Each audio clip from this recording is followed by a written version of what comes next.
and welcome to another episode of South Pacific Muscle.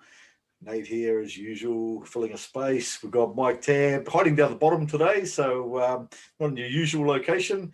And we have Brenda McDonnell. Is that how I say it, Brenda? Brenda McDonnell from the sunny metropolis of Palmerston North, who is the president of the New Zealand ICN Federation. So ICN came onto our scenes with a hiss and a roar last year and offers another opportunity for our natural athletes to get on stage and put it in a fair playing field. So lots of interesting questions about that. So Brenda, I thought I'd hand over to you to give us a bit of an introduction about yourself and how you've been involved in bodybuilding over the years and how you got involved with ICN, and we'll go from there. Cool. Okay, kia ora everyone. I started out in the competing in the early 90s. Actually, it was 1989. I competed for the IFB. For the IFBB, and on that day they only had the only class for women was bodybuilding. So I did bodybuilding and got beaten by a really muscular lady who kind of inspired me really, because she was so much more muscular than me, and it was just something that and it kind of lit a fire in me that I wanted to get bigger and to go further in the sport. So following that competition, I competed for NABBA in their very first show in Palmerston North, and then competed for NABBA or with NABBA until 1999. I went overseas and represented New Zealand, but I never really did the natty thing, and I was always natural, but I never competed, I think once maybe or twice for INBA back then, and I kind of regretted not taking that further. Yeah, because INBA would have been the only dedicated natural federation in New Zealand at that time. Yes. Yeah, and I think INBA worldwide was quite new at that time as well. So it was still a growing federation, and now of course it's global. And so having I retired and had my son, and I already had my daughter, and we decided we'd have another child, so I retired. And then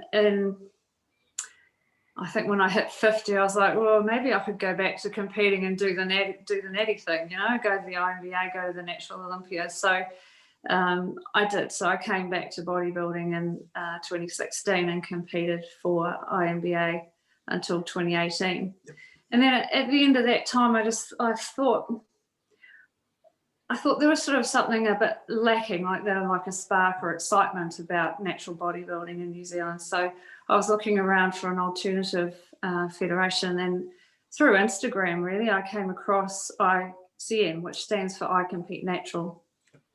And they hold a female classic every year in Melbourne, and I thought maybe I could go to that. So I contacted the federation president in Australia and said, can I come over and do the all-female classic? And he said, hell yeah, bring a team.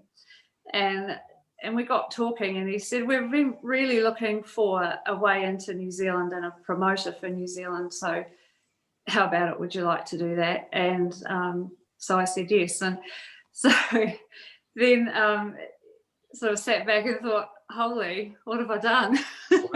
Wow. So from going to find an avenue for yourself to compete and make a sort of a comeback and go down that natural path, you stumbled into being a promoter. Yeah. Oh. Never done anything like it before. Yeah, sort of really had no idea what to do, what it was about. So, I mean, I'd done plenty of shows and I've volunteered at plenty of shows and I've judged and stuff, but that's a bit different to running your own show. So there was a huge learning curve, but luckily before that, we were invited to bring a team to the World Champs. So normally you'd have to qualify to attend a World Championships, but we were fortunate enough to be invited. So I was able to bring a team, and I just used Instagram and Facebook and built a team from there. And we took 19 athletes with us. How the hell did you wrangle 19 athletes into a competition and a federation that no one had probably heard of in New Zealand? That's amazing. Well, I think ICN sells itself, you know, because it's really exciting and it's really dynamic, and like Michael said, they have so many classes on offer, and it appeals to so many people. And they had novice level at the World Champs, and that's pretty much an unheard of. So we were able to take some novice competitors with us. So we took a couple who, for them, it was their second competition ever. And that was really cool. So they got to stand on the world stage with other novice bodybuilders around New Zealand, and it was awesome. That's a too. Where did you go to? Where was the World Champs? Melbourne.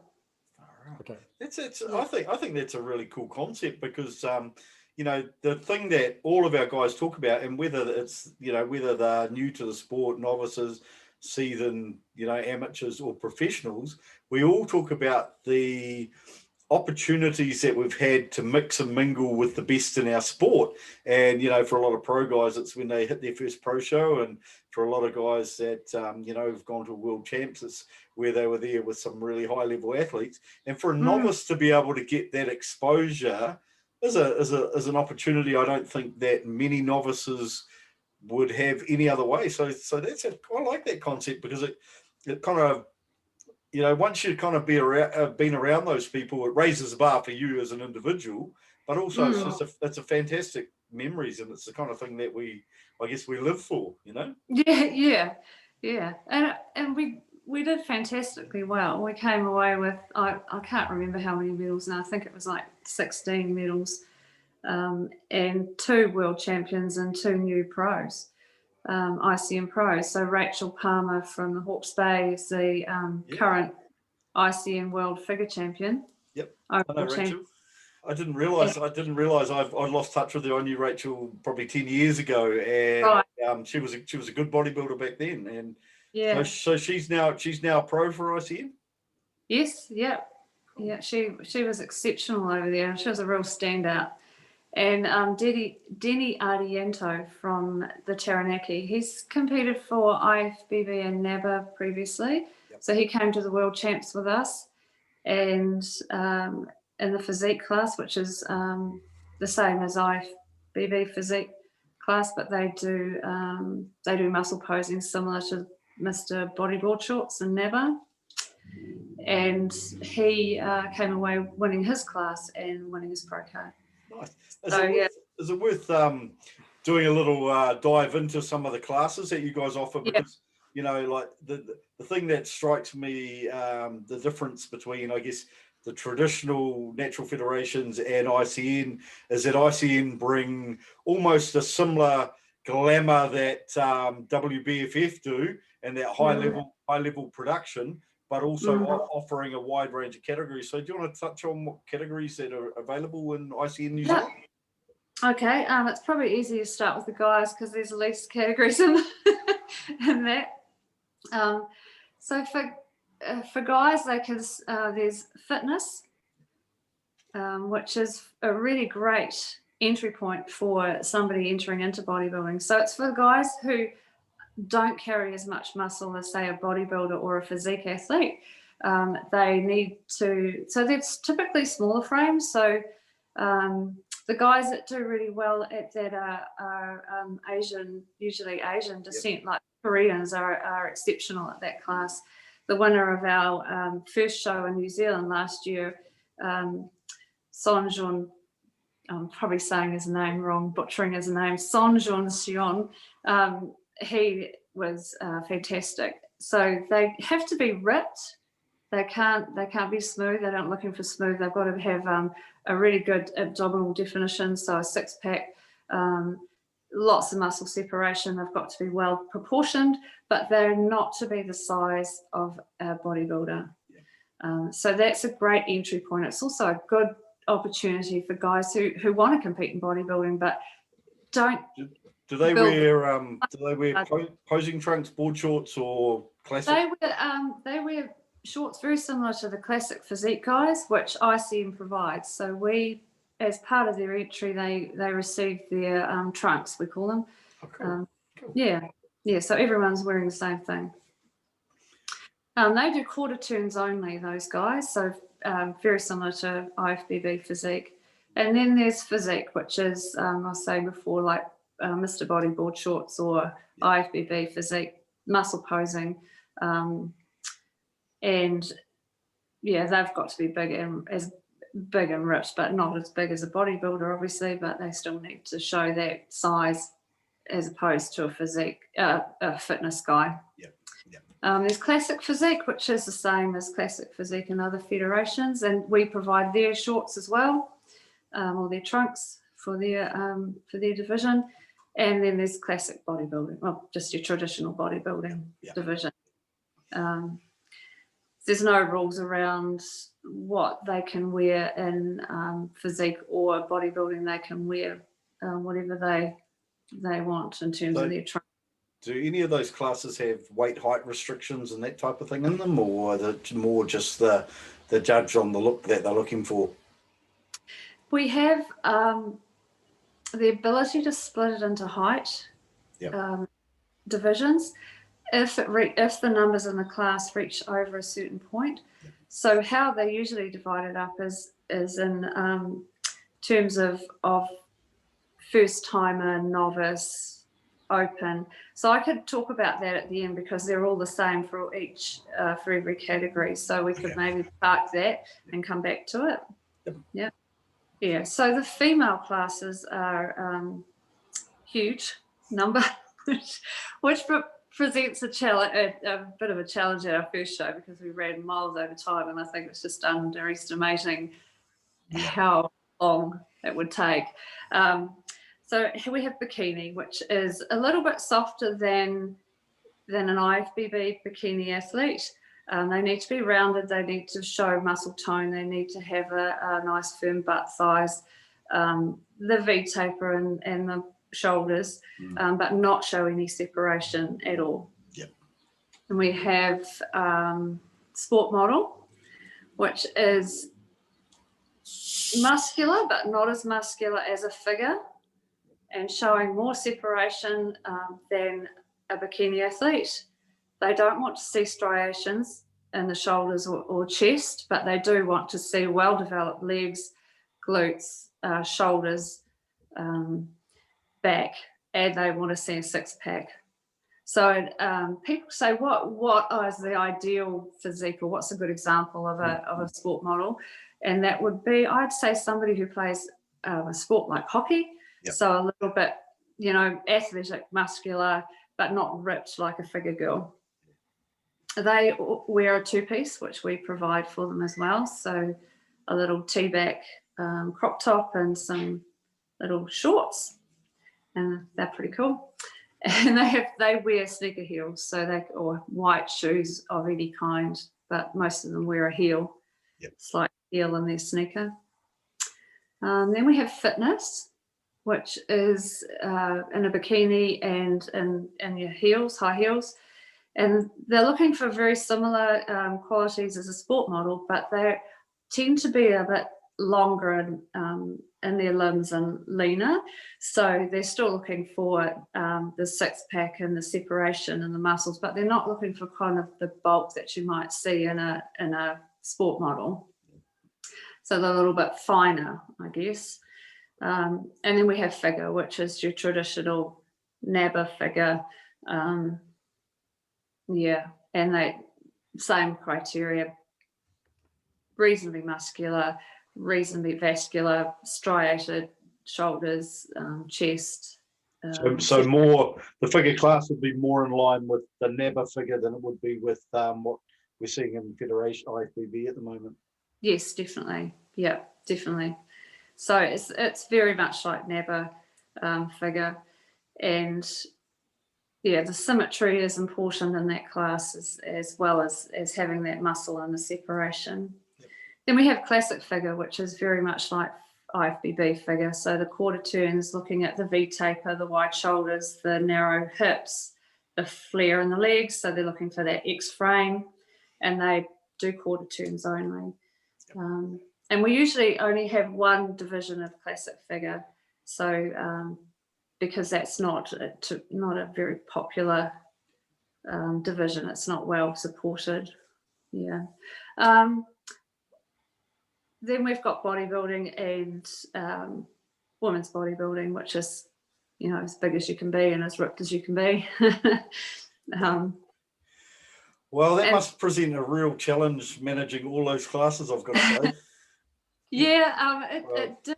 Yeah, it did in the first show. Like, we've only ever run one show here before, and it was definitely a challenge for the judges, I think. Decide, you know, the first time ever judging these divisions for them and separating the girls from, you know, who's got the ideal fitness body and who's got the ideal bikini body, and should she be in bikini and not in fitness, and, you know. So do you guys provide a bit of guidance for those people, if say for someone was coming in, first time competitor, not sure whether they fitted into, you know, bikini, or that perhaps they were in the sports model, where should I go? Easiest just to contact yourself? And definitely. So we have a document that I can, if people approach me and say what is this class about, then I flick them a document via email. But that will soon be on a website. So we're working on a website at the moment, and all that information and examples of the different categories will be on the website. But I'm more than happy. I've had girls ask me, and guys, what do you think? Do you think I should do physique, or do you think I should do fitness? Do you think? Yeah. And I'm happy to give them some advice and some guidance. Because it's really hard, you know, like we were talking about it with a very high level athlete that's achieved massively internationally, and the question was, should she go to figure or in a different federation, or should we be looking at physique? And you know, with all our experience, we were sort of going, and then we spoke to officials, and officials went, this is where you go. So I think, you know, my advice to people would be, if you're unsure, ask the question, because if you turn up and you do the show and you don't place, and someone said you would have done really well if you entered this class, you'd be kicking yourself in the butt. So ask the question. Yeah, there was a couple of sorry, Brenda. There was a couple others I found on the Instagram. Miss Swimsuit Model, Miss Runway Model, Muscle Model. Are they separate classes, or are they just? So the swimsuit model and the runway model are open to any woman that wants to go on it. We don't have. What was the last one you said, Michael? Muscle Model. Yeah, no, we don't have that one. So every federation can do whatever. Can bring in classes and run their shows however they like. So we've opted. We feel like we've got enough with the range that we offer already. So yeah, we've stuck with swimsuit. So we've got kind of 3 extra divisions: swimsuit model and runway model. So they're basically how they sound. So for swimsuit model, you're in a one-piece swimsuit, and runway, you're in an evening gown. And those two, the runway division is extremely popular overseas in Australia, and it was one of the more popular classes at our first show, so we're expecting that one to grow. The swimsuit model, not so much, so we'll kind of just watch that as the year progresses and see how we go with that. So we're not, I guess what we want to avoid is having one person in the class standing up there by themselves, you know. We don't want that. So if a class isn't being well patronised, then we won't offer it. Having done a little bit of judging with NABRA, I'm sympathising with your judges, especially in your first show, trying to fit people to classes or classes to people, or make those distinctions between exactly where they should fit. And there's nothing worse than sitting there going, oh man, that girl would have won the shape class if she'd been in there. And then someone in shape going, oh man, she should have done figure, she would have done really well there, and sort of too late. So guidance, especially early on, will be crucial. Yeah, and I think one of the really good things about ICN and the way that you can enter the classes or enter the competition is you can enter, and then right up until the week before the competition, you can alter your entry. So you can have a look at how your physique's shaping up, and you can decide, well, actually, I think I'm looking really ripped. I think I'm going to go with figure, or I'm not as ripped as I thought I might be. Perhaps I'll go in sport model. or you can hedge your bets and go on both. So that's the other thing you can do in ICN. You can enter up to 4 classes across divisions. There are some restrictions about you can't enter bikini and fitness, for example, and you can't enter fitness and figure, because they're trying to separate those 3 divisions and make them distinct criteria. And yeah, so to avoid the same person winning bikini as wins fitness, then wins physique figure. You know, we don't want that. Nathan and I have chatted about this. I think it's really important, excuse me, for each of the federations to have a clear understanding of what they're looking for in each of their classes and pass that on to athletes. So as an athlete, you might say, actually, I don't want to compete IFBB because my look, the look that I want and the look that I want to create really fits ICN or fits NABA. Yeah. So you go with the federation that creates, that judges well on the physique you love. Because as I always say to athletes, create the physique you love and find a class that fits it. Don't try and change your physique to fit a class. Yes. Yeah, exactly. Brenda, how many competitors did you have in your inaugural show? We had 72. Wow. I mean, you know, that prior to some of the big shows in the last sort of 4 or 5 years in well-established federations, anything over sort of 60 competitors was a big show. So for a first show, that's a phenomenal uptake. Yeah, we were really, really pleased, and especially we had it scheduled for April, and then we went into lockdown. So for a number of those athletes, they hung on, and hung on until we were able to run it in October.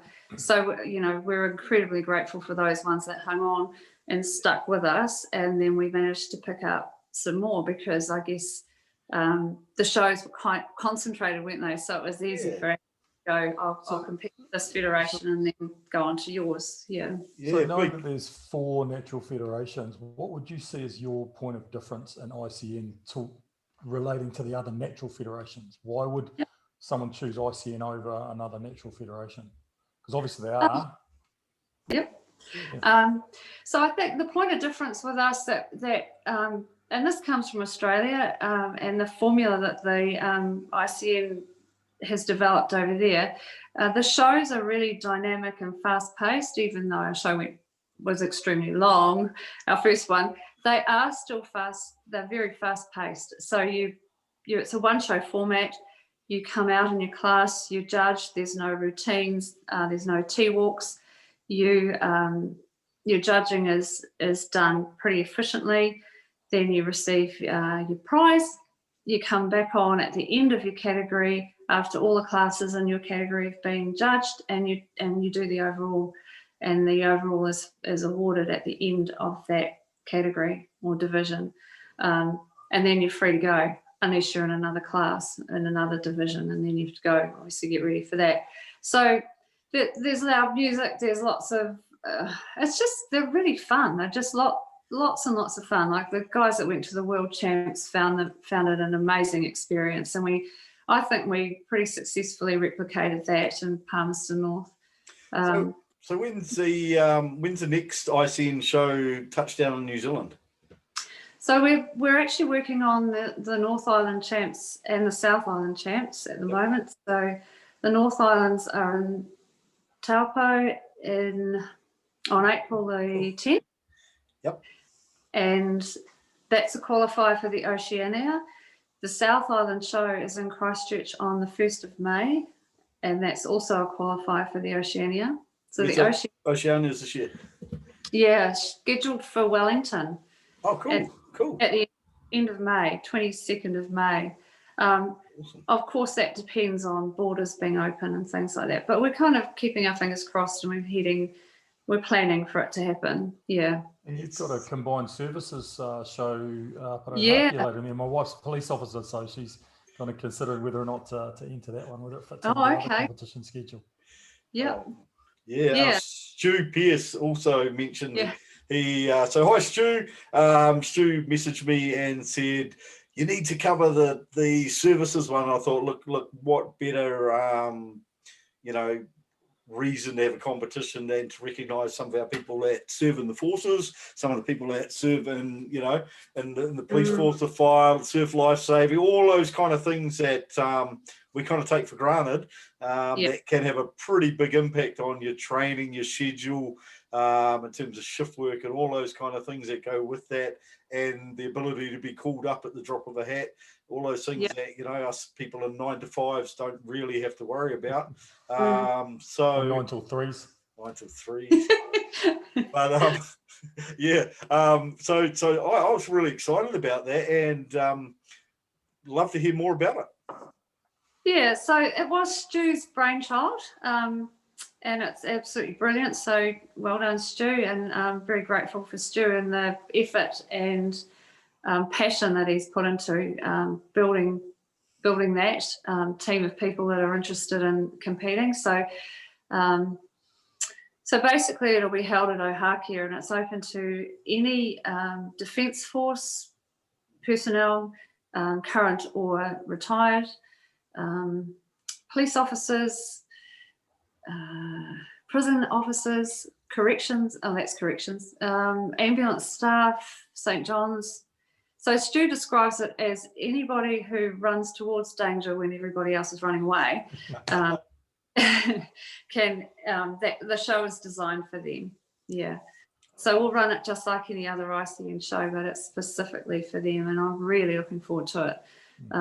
It's going to be held at Ohakia Air Base, and which is about 10 or 15 minutes out of Palmer, maybe a bit longer, maybe 20 minutes out of Palmerston North. Kind of a cool location too, like, to be honest. Like, being a boy, I'd be like, oh, we're going, it's going to be a jet plane, you know. Yeah. I think it'd be really exciting. Yeah, very exciting. I'm really excited about that. When we've got our nationals a couple of weeks before that, so that's on the 9th of October, and then our nationals on the 26th of September is the date we're aiming for. We just need to secure our venue that we've got our eye on in Auckland. So we'll be holding the nationals in Auckland. Awesome. And the nationals and are a qualifier for the world champs, which are in Korea. But once again, I'm not sure if they'll happen. But if you wanted to go to Korea and represent New Zealand in the most amazing natural show on the planet, the Koreans, you've got to go to Korea to do it, because they just put on the most incredible show. I've never seen anything like it. Yeah. Well, hey, I guess one of the important things about the federation is that this federation is designed to give natural athletes a platform, and you know, I've got some pretty strong views about drug testing and drugs in sport and all the rest of it. My view is very much, if you step onto a natural stage and you're an enhanced athlete, you're a fucking wanker. So excuse my French, but you know, that's how it is. You know, and I think it's really important that we give space for our natural athletes to compete in an environment which is fair. You know, certainly I'd hate to be a 25-year-old natural athlete walking on stage and someone looking like Ron Coleman comes next to me. And look, to be fair, I've seen that happen in other federations. So, you know, I've seen guys that are enhanced win natural shows, and it just really pisses me off. I lose a lot of respect for those guys. My personal opinion only. But, you know, whether people choose to be enhanced or not, I really don't give a fuck, but just stay in your lane, fella. So in terms of testing, what does ICN do in terms of ensuring they have a level playing field for their natural athletes, and we haven't got people in there that shouldn't be dabbling in things they shouldn't be dabbling in? Yeah. So we carry out urine tests as per the WADA guidelines. So they, so we randomly select people to test. So if last time we determined what classes we were going to test for the overall. Before we saw the athletes that were going to be in those classes, we chose those classes, and then we also had the ability for the head judge to pick people that he thought looked a bit like they needed to be tested, to be frank. So there's that culmination, I guess. So you're never going to know if you're going to be picked for a test. So I would say, like you, you know, like all power to you if you want to take steroids or get on the gear or whatever, but don't come on our stage, because the chances are we could pick you for a test. So you guys associate or affiliated with Drug Free Sport New Zealand, because I know they're the WADA affiliate for the country? No, we're not, but we go through, all our tests are sent to a WADA accredited lab. Yep, cool. In America.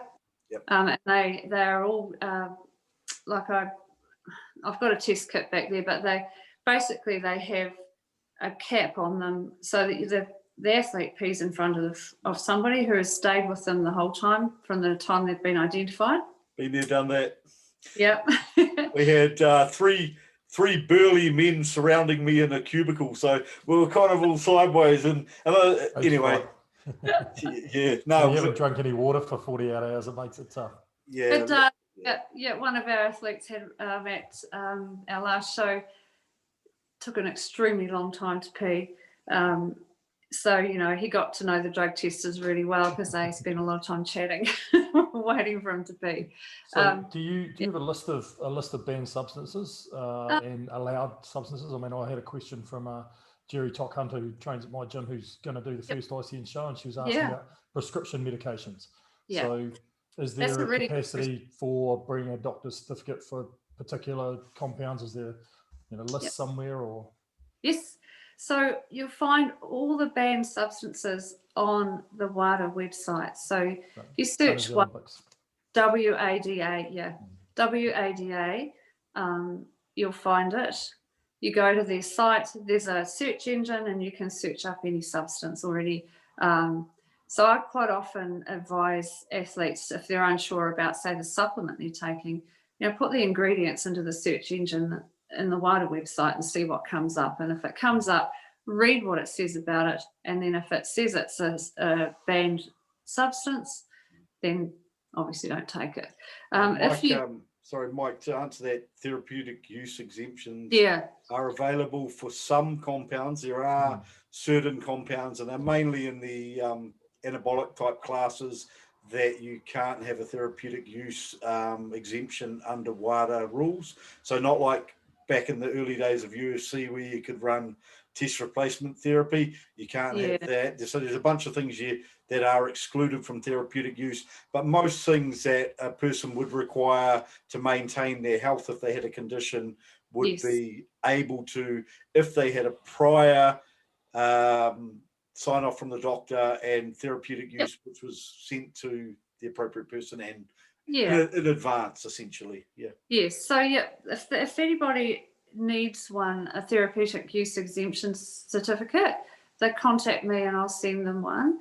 Prior, and like you said, they take it to their GP or their specialist. It's completed by that person and themselves, and then they need to get it back to us prior to competition day. They can't bring it after they've been tested. It has to be obviously before, and then a copy of that goes in with their drug test if they're tested. Goes in with their drug test off to the WADA lab. Hey, really, I think a really critical one, because I know, and I've had this conversation with you, Brenda, but also from my days when I was powerlifting and I was on the drug-free sport testing register, the pre-workout conundrum. Do you just want to touch on that, because I know it's something that's called a lot of people out? Yeah. So ICN Australia have done a bit of research into this, and 80% of their positive tests in recent years have been a result of people taking pre-workout, either while they're pumping up or prior to the competition, and that's so it's just a no-no. And I guess a good guideline is to drop out any supplements that you're taking a week, maybe even 2 prior to a competition, so that there's no chance that what you're taking gives you a positive test. Because there's nothing worse than being that person, So that's an interesting point, because the idea of taking something for 10, 12, 15 weeks while you're cutting, and then cutting it out 2 weeks before to pass a drug test, that to me also seems to be sort of cheating the system? It's interesting, Mike. What you've got to look at is that there are a couple of different categories of banned substances, and some are banned outside of competition, and others are only banned in competition because they enhance performance in a very short window.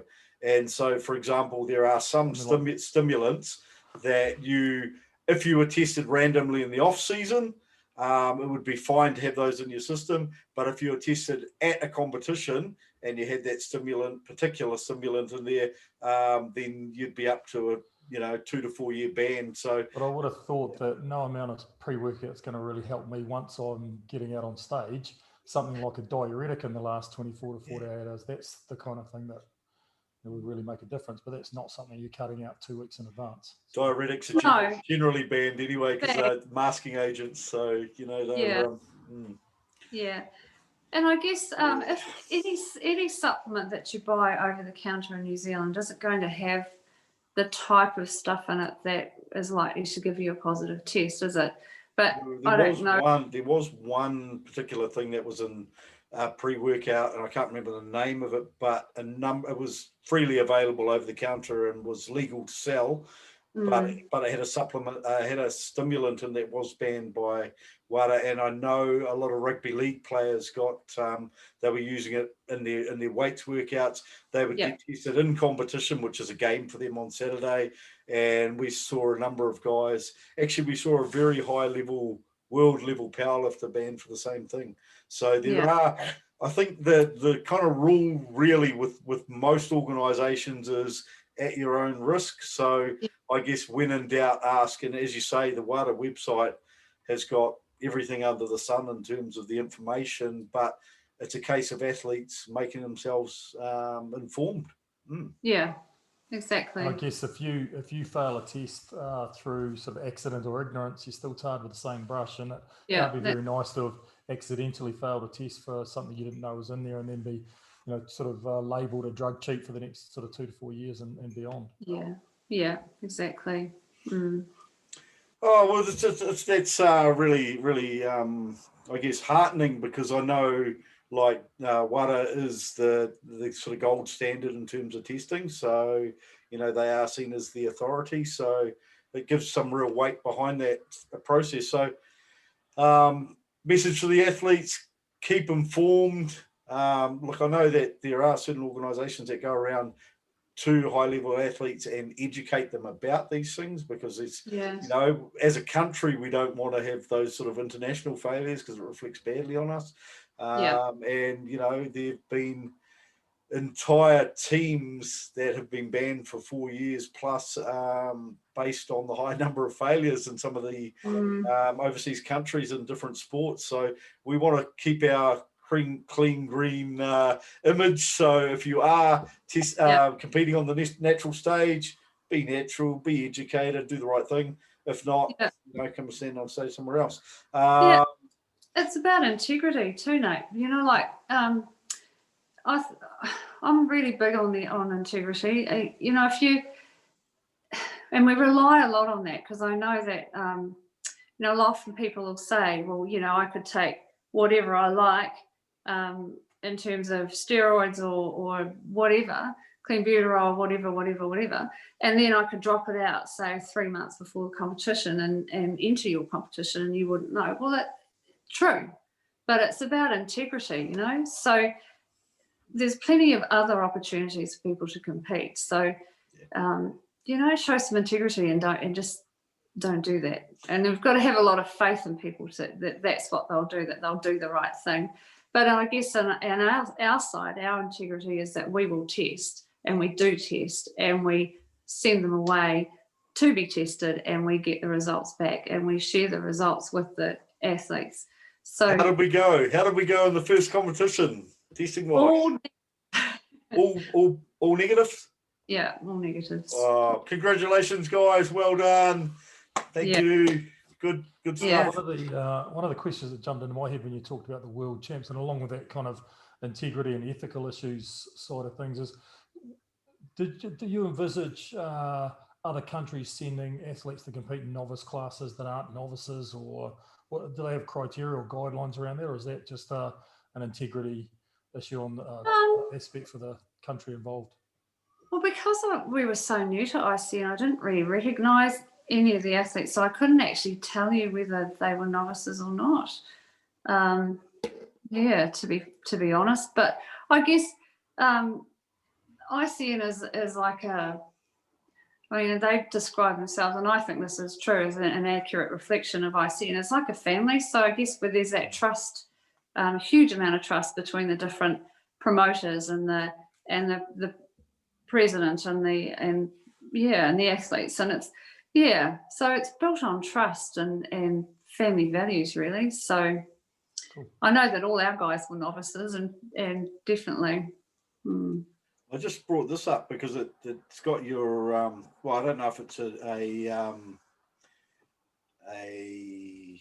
like a mission statement or something, but aims to serve and protect the natural athletes and provide the best experience possible. So a nice set of words, and if you can live up to those things, I'm sure you will have a fantastic future. Followed by Natana Wills and Frappel L, who Lawrence, I think it was, who I met at the Never Show, who also competed at ICN the week later. Very nice guy, good physique too. And Auckland powerlifter who we've had on many times on our show, Mike. Right, so we'll have a quick flick through some of these things. Obviously, there's all the promotion in terms of the North Island muscle model and South Island, which are both those qualifiers as mentioned earlier. But do you want to talk us through, do you know the classes for each of these athletes that we can get an idea? So runway model are the three lovely ladies in the evening dresses. Stunning, so stunning ladies. You guys might recognise Pitch. Do you guys know? Oh, is it Pitch? Yeah. She's a long time. She was sort of a natural competitor and quite a well-known personal trainer up in Auckland. Yes, yeah. So she competed in our first show. Cool. Do you think the lady with the white dress had some fake tan on or not? Because it'd be a hell of a job getting her out of that dress. Yeah. That's Pitch. You'd have to ask her. I don't know. Yeah. In the middle is Brittany Pringle, and that is swimsuit, obviously. Yes, Brittany follows us, and I think I follow Brittany, so recognise the name. But she was a standout. She also won the bikini, which is the one underneath in the black bikini. That's her in bikini. Bring that up, because I think that's a pretty. That swimsuit. Yeah. She was absolutely stunning. Yeah, that's cool. Yeah. And Brittany there in the bikini. Wow, cool. Yeah. Great look. Yeah, and she's a great look for ICN bikini. So there's there's not a lot of separation there, but there's lovely shape and firm and toned muscle. Where are we going now? Oh, sorry. That's right. And the board shorts, Nathan Parata, who is our physique overall winner. Yeah. Yeah. Oh, cool. I can't skip I've set myself up to fail here, guys. I can't skip through the pictures. So I'm going to have to bring them up individually. Yep. That's Rebecca Moody. That she was our overall fitness model winner. Awesome. So that's our fitness model, and then we've got Finn's. I'm going to butcher his last name too now. Finn's Fafoa from Auckland. He's our overall bodybuilding winner. Good set of arms on him there, Mike. Yeah. And pecs too. Good separation. Yeah, outstanding. Yep. Cool. Lovely proportions on that guy. This is Braden McFarlane, who won our classic division. He's got the classic shorts on that I was saying that we provide. Now, anyone who has been around bodybuilding for any period of time will recognise this chap's last name. Yep. I believe his father's probably eligible now to enter the defence, into the service forces competition, because I hear he is now a member of the police force at the ripe old age of nearly 50. He changed careers, and So for those that don't know Brian, this is his son Braden. So That's true. All true. Yep. yeah, cool, nice guy. I met him at one of the competitions. Really, Yes. almost as enthusiastic about bodybuilding as me. So really cool. Really enjoyed it meeting Braden. This is Kate Winchester, who is the overall winner of the sport model. So that's the sport model outfit that they will, every competitor in that division is given one of those when they register. Yeah, it's quite lean, eh? She was very lean. Yeah. And I guess this is the two divisions that gave us our judges the most difficulty was the fitness and the sport model. And it took them a long time to separate the girls out.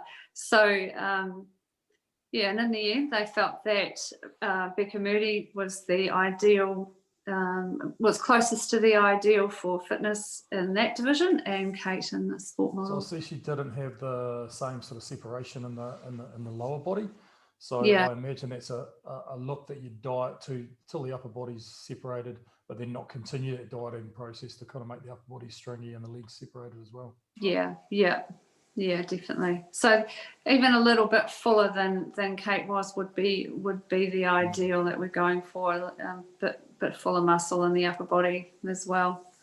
Now this is Raywyn Flannery, who won the overall women's bodybuilding, and it was so good to see women's bodybuilding up there, because I know it's not a it's a bit of a dying out, the old women's bodybuilding. So it's I think it's making a bit of a comeback, because I've got it back at the Olympia. They've got it back in some of the big shows, and I know the recent I think it was the Wings of Strength show, which is obviously an IFBB show, but they gave the winner the latest Camaro and some fairly hefty sum of money, which I kind of went, wow, that's better than a lot of the guys were getting last year. So there is I guess a trend coming back. It's I guess how far they push that and see, hopefully they stuff it up. But that's a good look as a natural bodybuilder.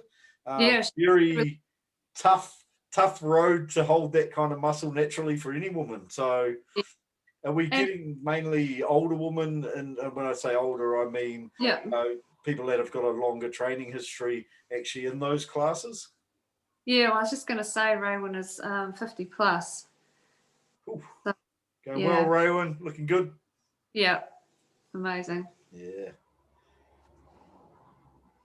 Now this is Son Jeon Son, who won the fitness division. So you'll see like his abs are superb, and his shape, the tiny little hips and the. I think the saying there is you could lose your Matchbox car and that ab. Like, look at it. He looks like he can get about your fingers between those abs. Are sensational. Yeah. Neat. Yeah. Great midsection. Yes. Yeah. Cool. I think I quite like that look, because to me it would be. To me, I think it almost takes away when you've got a set of board shorts, but you've got some great muscle on your legs, and got some shape there. Like, why hide it? Which I guess I liked about WBFF as well, where the guys wear the kind of short shorts rather than hiding away. Yeah, it's interesting, isn't it? Because the popularity of the board short class, yet a lot of those guys, you see that they do have, and they've got good legs. Yeah. What? Yeah. Why don't you want to show those? But that's the division, and it's working. So cool. It's not broken down. Okay. Yeah. This is Gina McNeely. She won the classic figure. So she has the most amazing X frame. Yeah. So she might not be the biggest figure girl, but she definitely has that V taper and the lovely lower body. So her symmetry and proportions were perfect for classic figure. I'm pretty sure I've judged her at NABBA shows, and she's got a fantastic shape. Yeah, she's actually she's a current NABBA figure champion. Yeah. So she would be the kind of athlete. Oh, sorry. Sounds like a vacuum cleaner in the background.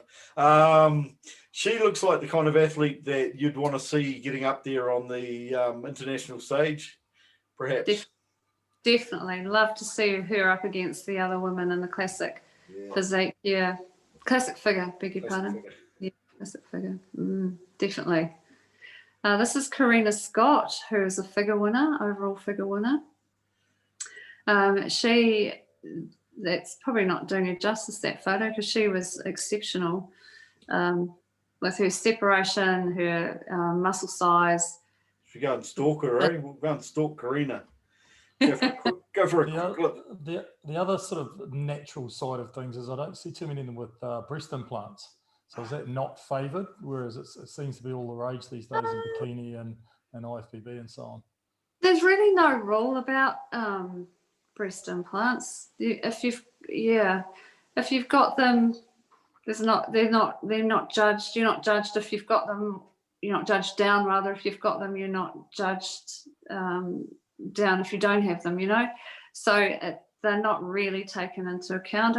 And girls these days can get bikinis made that actually enhance the chest anyway. So I don't have them. When I competed, I had padding in there for Africa that made me look like I had some. So they're not the be all and end all. Yeah, I don't think. Mike, the word for you is chicken fillets, buddy. Yeah, chicken fillets. Yeah, I've seen them. Delaine's got them. And duct tape. Delaine uses them. Yeah. So this is the Angels class, and this is I'll just do this, and then if you go, and then I'll chop that crap out that we just did. Okay. There you go. Okay. So this is Brittany Pringle, who's in the Angels here. She won the Angels division. So the idea behind the Angels is that so Patricia Lanciano, who is the wife of the Australian president, Tony Lanciano, started the Angels many years ago in memory of her sister-in-law who passed away from breast cancer.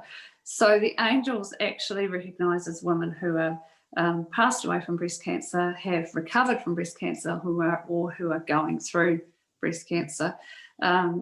So we use it as an opportunity to raise money for breast cancer in New Zealand. So a portion of every girl's entry fee who entered into the Angels went to the Breast Cancer Foundation, and we also had a bucket that we passed around while the girls were on stage, and people were told about the meaning behind the Angels, and so it's a bit of awareness, a bit of fundraising, and a bit of commemorating. So it's actually a beautiful class. To see them all on stage, they're stunning.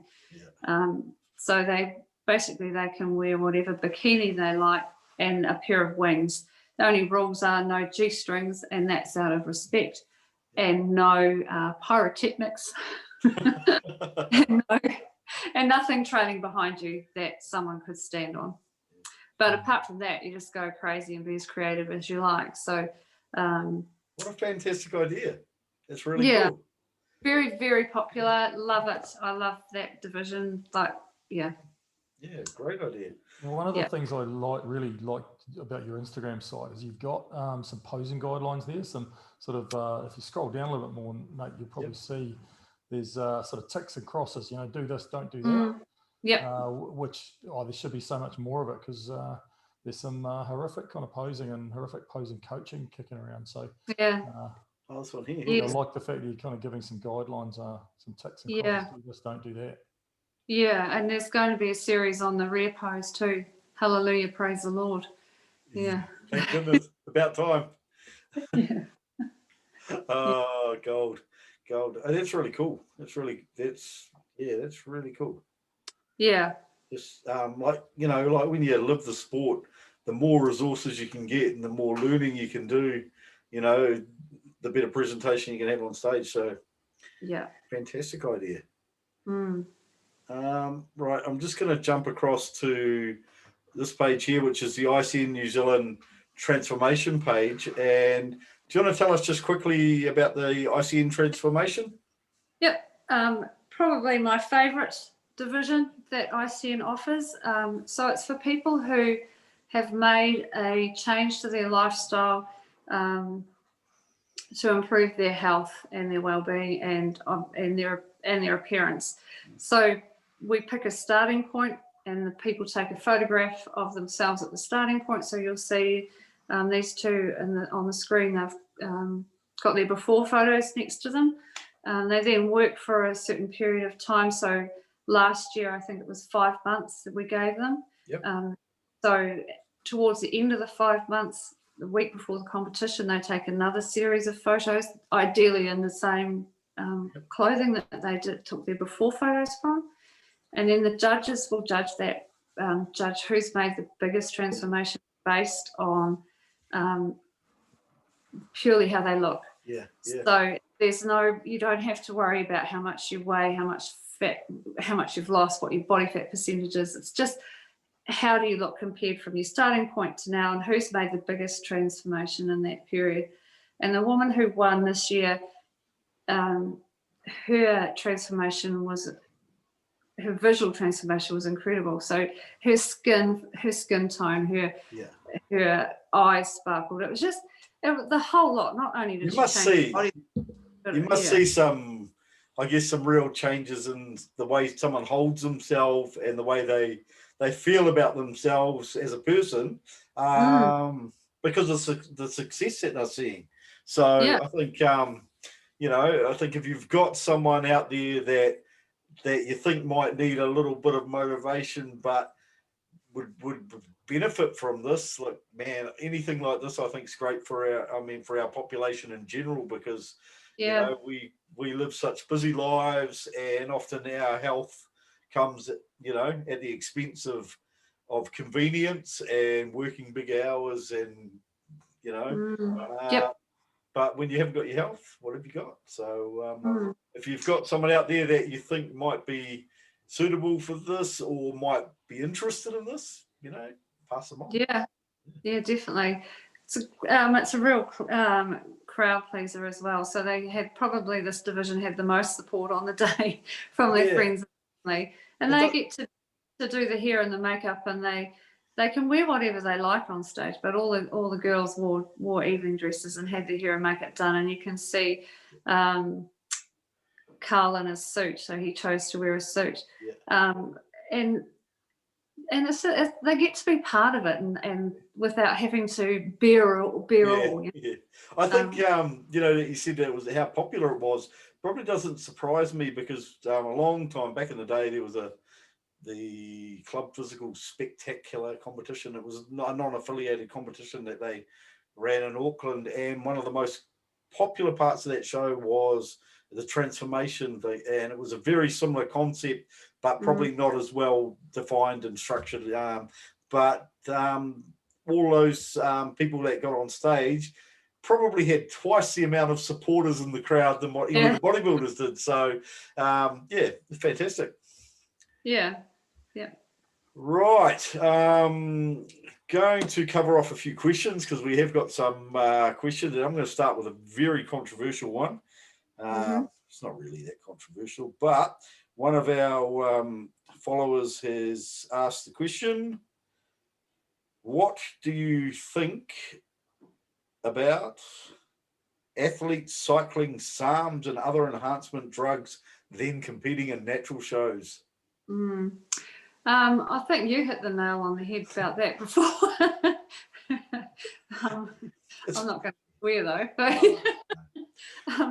so what do I think? Well, first of all, I think there's a bit of a misconception that SARMs are okay. We've done a few seminar things around the country now, and sometimes when I say SARMs are not okay, you can see a double take. SARMs are not okay. They're banned. They're a banned substance, banned by WIDA. So what do I think of people who take those? I think that they have plenty of opportunity elsewhere to compete. So if you want to go that way, all power to you. Just don't step on our stage. And if you come on an ICN stage and you're showing signs that you have been using performance enhancing drugs, like, say, for example, your easiest example is bitch tits. if you come on our stage with bitch tits, then you will be marked down. Yep. Yeah. No lumpy delts, boys. Keep those elsewhere. Look, I think that's a great answer. And look, I'm probably a little bit harsh earlier on, but I do think it's an integrity thing, and people should respect the rights of natural athletes to have a platform that they can shine and perform on. And if you choose to have different views on performance enhancing drugs, then that's fine. But don't go ruining it for others, guys. No, exactly. Yeah. One other question that I did have was, what are your views on athletes competing in multiple federations? So if someone competes in your federation, are you okay with them, 4 weeks later going and hopping on stage for IMBA or NABA or federation? I'm absolutely all for it. So when I looked at when we were scheduling our shows, I purposely did it so that it didn't clash with another federation. And I did it so that people could go from one to the other for that exact reason. Because as an athlete, having been an athlete, I know you work so hard to get into shape, and then you do the one show, and then you've got to wait forever for the nationals. Well, if you can go from one show to a show a couple of weeks later or a week later, perfect. Yeah, so I'm all for it. Yeah. Awesome. Right, guys, we are going to pull to a close, but before we do, as is our custom, I'm going to hand over to Brenda just to give a shout out to those people that have supported ICN in their inaugural year, and those that are supporting ICN going forward, and for those people that have supported Brenda with all her hard work putting together ICN in New Zealand. Oh, well, the biggest shout out goes to my husband, Andy, who is vice president. And I couldn't do it without him, really, obviously. He's been behind me right from the beginning, and put in the hard yards for our first show, just like I did. 5 o'clock down at the venue, on his hands and knees, putting plastic everywhere so that we didn't get any tan anywhere. Yeah, just phenomenal support from him. Brenda, just on that, running a show and a federation, etc., is a massive task, but I know that you guys run your own business as well, which is incredibly busy as well. So airtime for your business, guys. You guys are in the paint and panel business? Yeah. What's the name of the business? McDonnell Auto Bodies. McDonnell Auto Bodies. So if anyone out there drives like me and bumps into a truckload of things, accidentally runs the odd person over and you ding your car, McDonnell Auto Bodies, guys. If you're in Palmerston North, if you need paint and panel, go and support it. Support people that support us. Support people that support you as bodybuilders. So McDonnell. Thank you. Sorry. Yeah, cool. Thank you. So that we had lots of support from some amazing businesses last year. Raisies, Hawley's, Eat Me Supplements, Accentuate Bikinis, Bulk Nutrients, which is an Australian brand, and Rachel Palmer Personal Training, Female Bodybuilding Coaching, so Joanna Mountfort, and Flex Fitness and Havelock North. So a big shout out to all those businesses for supporting us so well last year on our first show. Like, they took a gamble on us too, and a big shout out to Flex Fitness, Havelock North. That's where I just walked out. Yeah. Great gym. Great gym.